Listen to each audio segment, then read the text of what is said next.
Hoy me apetece hablar de un tema actual que creo que despierta mucho interés en las personas y es el tema de la inteligencia artificial relacionado con la terapia. Y me gustaría empezar con una pregunta y es, ¿puede la inteligencia artificial suplir a un terapeuta o a un psicólogo? Bien, primero me gustaría hablar un poco de la inteligencia artificial, que ya la gran mayoría utilizamos, ¿no? Y como sabemos, a nivel de información y de teoría, te lo puede ofrecer casi todo. No vamos a negar que en ese tema es como estar hablando con alguien que tiene una gran información, una capacidad de búsqueda y plantarte toda la teoría e información de todo prácticamente de lo que le pidas, ¿no? Todo eso puede ser muy útil a nivel racional. Bien, ahora, ¿qué pasa y dónde veo la limitación en la inteligencia artificial? Bien, como sabréis, las personas somos seres humanos y sociales, ¿no? Nos caracterizamos porque somos seres sociales que necesitamos de nuestro contacto, de nuestra tribu, que suelo llamar yo, ¿no? Y hemos crecido en contacto y así está demostrado que nos desarrollamos nuestras capacidades cognitivas, de afecto, de empatía. Entonces, ¿dónde está la limitación de la inteligencia artificial? Cuando surge un conflicto en las personas, esto sucede a un nivel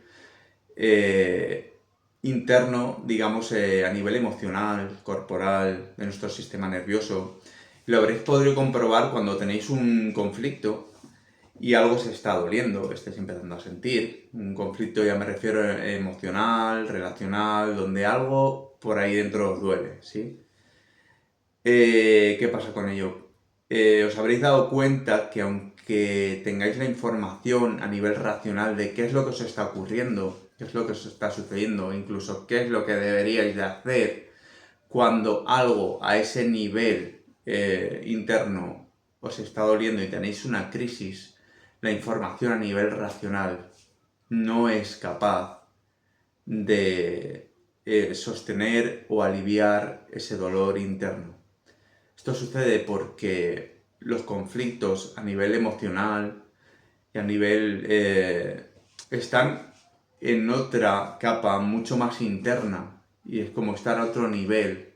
Lo racional que la profundidad de un conflicto a nivel emocional, físico y de sistema nervioso.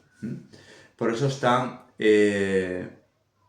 a diferentes capas y lo racional no llega a poder tocar esas capas tan profundas de ese conflicto, ¿no? Para que se entienda, os pondré un ejemplo. ¿Habéis visto alguna vez cuando a un niño le sucede algo y empieza a lo mejor a llorar por algún conflicto y su sistema nervioso se desregula? ¿Qué es lo primero que hace? Busca una figura, normalmente sus padres, una figura de apego, ¿no? Entonces, ¿qué está necesitando ese niño en ese momento, no? La figura que lo mire, que lo sostenga, que entre en contacto, que lo abrace. Y entonces su sistema nervioso vuelve a regularse y vuelve a su equilibrio, ¿no? Y se cumple esa homeostasis. Eh, Como os dais cuenta, en este ejemplo, una explicación, una información, aunque sea un niño, luego hablaré de los adultos, no sería suficiente para calmar ese sistema nervioso desregulado. Y como seres sociales buscamos el contacto humano, algo que nos dé seguridad, que nos dé atención y que nos calme a ese nivel más emocional y físico. Cuando ocurre y tenemos un conflicto, o en nuestra infancia, cuando algo nos deja una huella emocional o trauma, no quiero tampoco entrar a hablar del tema de trauma, pero cuando algo nos resulta traumático, se graba a nivel corporal, a nivel del sistema nervioso y a nivel emocional, en nuestro cerebro, ¿no? Si hay una situación que nos sobrepasó y no nos vimos capaces obviamente como niños, de tener la capacidad de sostenerla y de superarla y no tenemos nada, ni herramientas, ni capacidad para regularse, eso deja una huella, ¿no? Que es lo que se conoce como trauma. ¿Mm? Entonces quedan unas capas mucho más profundas de lo que racionalmente o con la información se puede llegar, ¿no?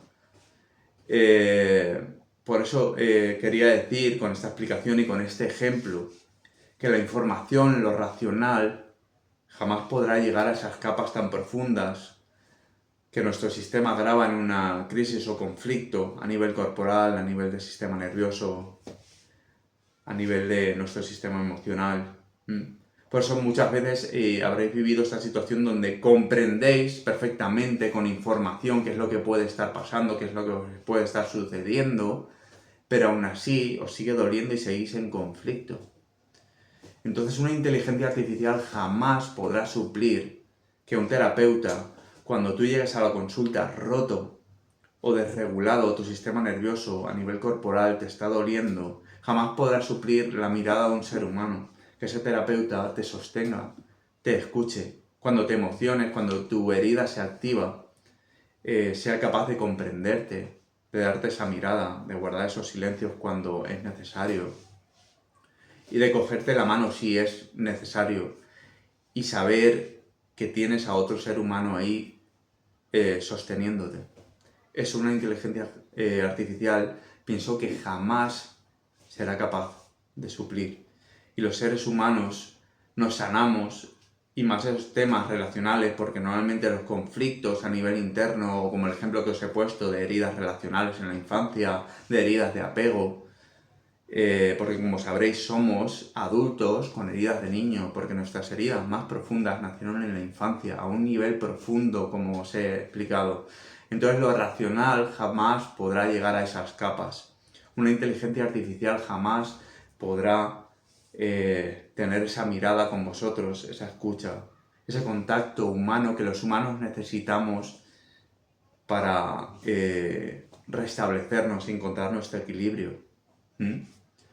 Precisamente en la terapia con un ser humano de cara a cara, lo que el terapeuta al final y cuál es su labor, y más en un tema de herida relacional, en crear una relación sana entre terapeuta y paciente, donde ese terapeuta haga ese papel de posiblemente la figura de apego que el paciente no tuvo, esa seguridad en la relación, crear una relación segura, una relación sana, donde el paciente pueda de verdad volver a relacionarse de una manera segura, que es aquello que perdió en la infancia. Y la inteligencia artificial no llegará jamás a estas capas.